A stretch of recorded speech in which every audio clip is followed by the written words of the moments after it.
Las Vegas was never supposed to exist. A city of 2 million people built in one of the driest places on Earth. A glowing oasis powered by denial and Lake Mead. But in 2025, the illusion is cracking. The lake is vanishing, the pipes are straining, and experts warn that Sin City could face the unthinkable, running out of water. Tonight, we're diving beneath the glitter to uncover how decades of excess, corruption, and climate neglect turned the desert's boldest dream into its most fragile lie. Lake Mead used to look infinite. From the air, it was a blue miracle in the middle of the desert, a shimmering promise that Las Vegas could defy nature forever. But stand on its shore today, and the miracle feels more like a mirage. The water line that once kissed the canyon walls has fallen hundreds of feet. What's left behind are massive white scars, the so-called bathtub rings, marking every year the lake shrank and the city looked the other way.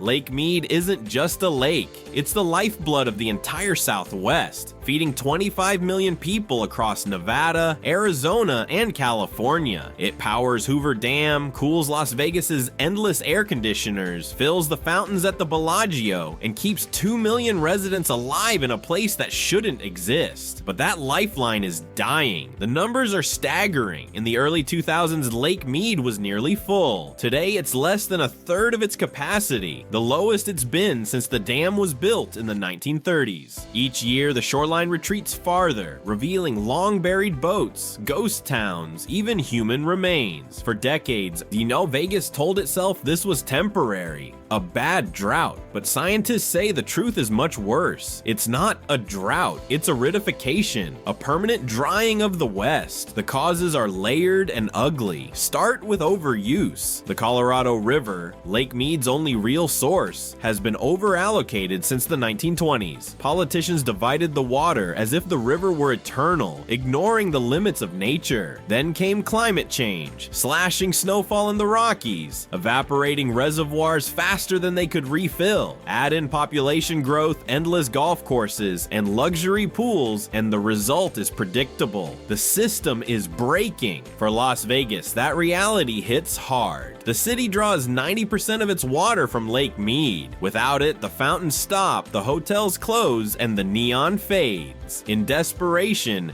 engineers have already drilled 3 massive intake tunnels, one of them literally beneath the lake's bed, just to keep sucking up what's left. They call it the third straw. It's a lifeline built on borrowed time. Even the Hoover Dam, once a symbol of human triumph over nature, now tells a different story. Its vast turbines are producing less electricity each year as the water level drops too low to power them. What was once America's crown jewel of infrastructure is becoming a monument to hubris. The warning signs are there, plain as the white mineral scars on the canyon walls. But Vegas keeps pretending the party can go on, that the lake will refill, that the rains will return, that the desert will keep forgiving. It won't, because nature doesn't negotiate. And when Lake Mead finally runs out of water, it won't just take Vegas with it. It'll expose the truth the city has been hiding all along. You can't build paradise in a place that was never meant to support life. Las Vegas has always been an act of defiance, a city that dared to exist where no city should.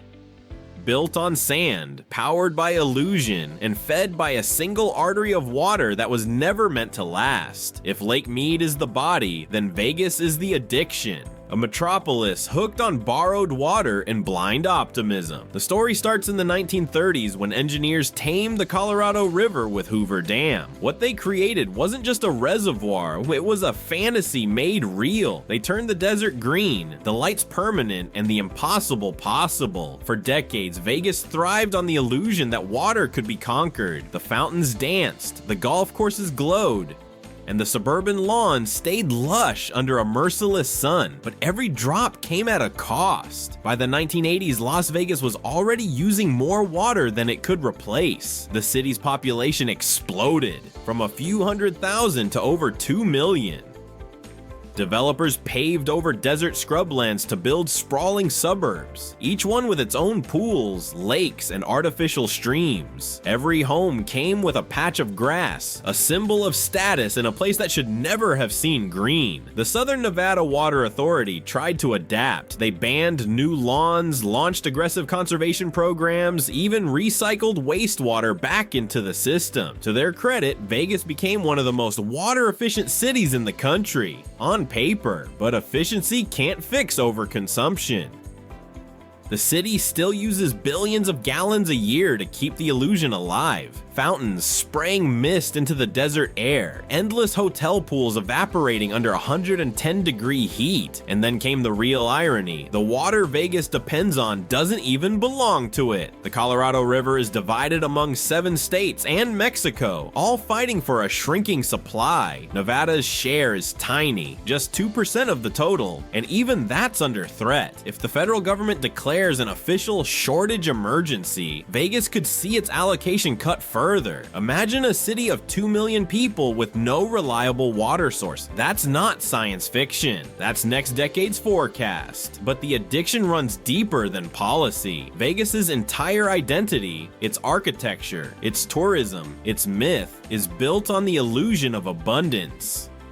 The Bellagio fountains aren't just decoration, they're defiance. The city needs water to prove it still controls the desert, yet every gallon pumped, sprayed, and wasted pushes it closer to collapse. Residents see the warning signs every summer. Deeper restrictions, higher rates, lawns replaced with gravel, but the strip keeps glowing, as if the problem doesn't exist. The casinos lobby for exceptions, the developers keep building, and the water keeps flowing. For now, Vegas isn't dying of thirst yet, but it's living on borrowed time. Every drop in a glass, every shimmer in a fountain is borrowed from a future that may never pay it back. The city that once sold luck is now gambling with survival, betting that it can outsmart the desert one more time. But deserts don't lose, they wait. The fight for water in the American West has always been brutal, but the battle over the Colorado River, Vegas's lifeline, is turning into a slow-motion war. For nearly a century, the river was treated like an endless resource, a silver thread that could stretch forever across 7 thirsty states. Now, that thread is fraying, and everyone is pulling harder. The Colorado River starts as snowmelt in the Rockies and travels 1,400 miles through canyons, deserts, and farmland before trickling into Mexico. Along the way, it supplies water to nearly 40 million people in Nevada, California, Arizona, Utah, Colorado, New Mexico, and Wyoming. It also irrigates 5 million acres of crops and powers Hoover Dam and Glen Canyon, 2 of the largest hydroelectric systems in the world.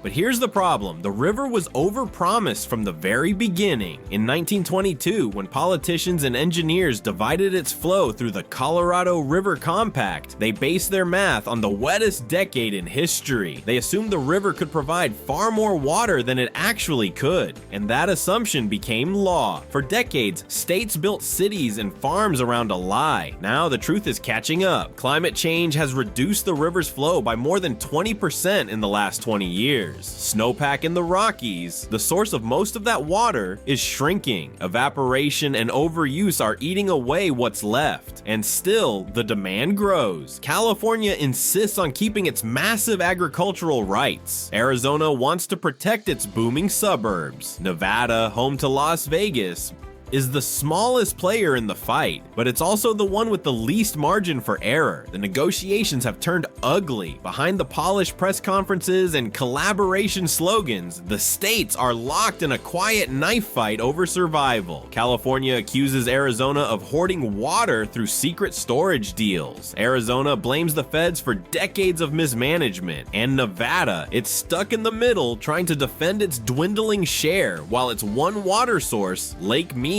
sinks lower every month. The federal government has stepped in with emergency cuts and rationing plans, but the truth is that no one wants to give up water. Politicians promise solutions, desalination plants, pipeline diversions, even cloud seeding, but these are band-aids on a gunshot wound. There simply isn't enough river left to go around.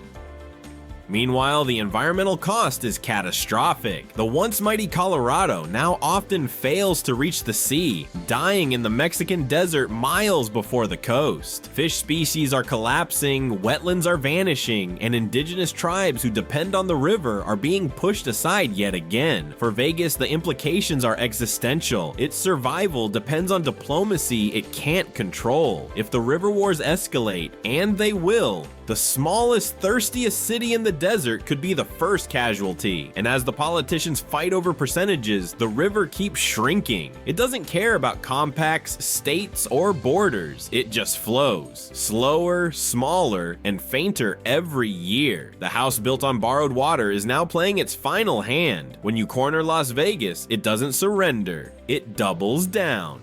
Faced with the slow collapse of its only water source, the city has done what it's always done best: turn desperation into spectacle. Welcome to the high-tech illusion, the belief that innovation can outsmart the desert. On the surface, Vegas looks like a miracle of modern engineering. It recycles 99% of its indoor water. It's built massive underground tunnels called intake straws that reach deeper into Lake Mead than ever before. One of them drilled through solid rock just to sip from what's left at the bottom. The city even boasts a $1.4 billion low lake pumping station, designed to keep taps running long after neighboring towns run dry. To outsiders, it looks like proof that technology can save us. But inside that optimism lurks the same old problem: hubris. Because while Vegas brags about efficiency, it hasn't stopped consuming. For every recycled gallon pumped back into the system, another is lost to luxury, evaporating from rooftop pools, golf courses, and desert resorts that pretend it's still 1995. The Bellagio fountains alone use millions of gallons a year, and though that water is reclaimed, it still evaporates into nothing under triple-digit heat. Vegas has become a symbol of what humanity does best: invent solutions that let us avoid changing our behavior. The Southern Nevada Water Authority is now experimenting with technology once considered science fiction: cloud seeding, scattering chemicals into the sky to force rain, desalination partnerships with California, artificial wetlands meant to mimic nature's ability to store water. Some of it works, most of it just delays the inevitable. The city is trying to code its way out of a problem caused by physics. Engineers admit the uncomfortable truth: no system can recycle what no longer exists. If Lake Mead keeps dropping, there will come a point where even the deepest tunnels can't reach what's left. Pumps will run dry, turbines will stop spinning, and no amount of AI dashboards or smart meters will change the fact that the desert always wins. But denial is baked into the Vegas DNA. Every new gadget, every new pipe, every gleaming innovation buys a few more years of normalcy, just enough to keep the lights on and the tourists coming. The politicians call it resilience. The scientists call it stalling. And as the city polishes its technology and perfects its recycling systems, the real question isn't, can Vegas outsmart the desert? It's, how long can it pretend to? Because you can't out-engineer nature forever. You can only postpone the reckoning, and that reckoning is already on the horizon, not decades away, but closer than anyone wants to admit. Every empire meets its reckoning, and for Las Vegas, that reckoning won't come with an explosion. It'll come with a drip. The day the taps stop, the pools run dry, and the fountains fall silent will be the day the desert finally wins. The day the illusion dies. Vegas's nightmare scenario isn't a sudden collapse. It's a slow unraveling. One resort cutting hours on its fountains, one suburb tightening lawn restrictions, one casino quietly trucking in water from miles away. It's already begun. The city's water officials insist there's no immediate crisis, but behind closed doors, contingency plans are being written. Rationing schedules, emergency import routes, and potential evacuation protocols if Lake Mead hits Deadpool status, the point where the water's too low to flow through Hoover Dam at all. That phrase, Deadpool, sounds cinematic, but it's horrifyingly real. If the reservoir drops just a few dozen more feet, the turbines stop spinning, power generation halts, halts. Millions lose electricity across the Southwest. For Vegas, it means more than blackouts. It means death by dehydration, both literal and economic. No water, no casinos, no tourists, no taxes, no city. The chain reaction would be brutal. Hotels would shutter within weeks. The Strip's glittering signs would go dark.